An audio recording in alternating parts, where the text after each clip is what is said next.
Okay guys, it's me Imad from Nelson Darwin ParkTech YouTube channel.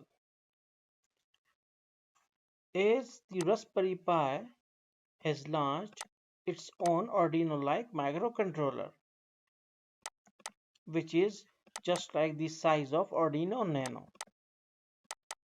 and it is greenish yellow in color. As it is a very new microcontroller and there isn't any sort of simulation software present at that moment. So we just launched some small, very basic.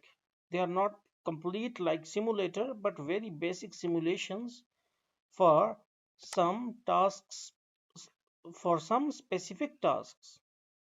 Like in this simulation, we will just can perform the LED toggling on different GPIOs.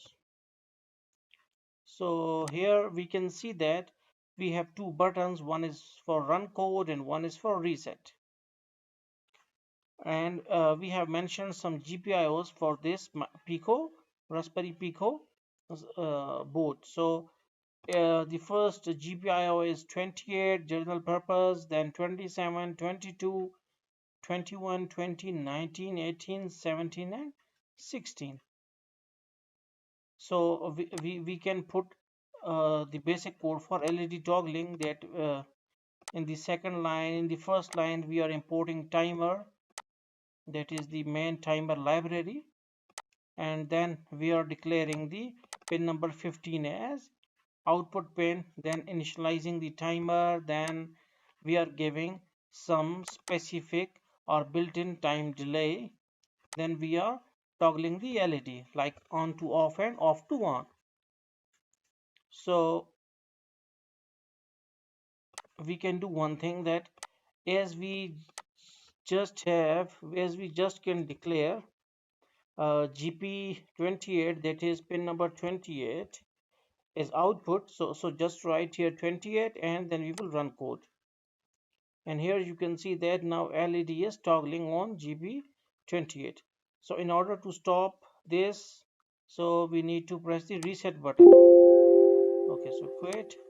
Okay, then if you want with 27, then we need to write 27. Okay, then reset. Okay, then we will do for 18, run code. Now 18 is there, then you can for 21, then it is toggling, then 22,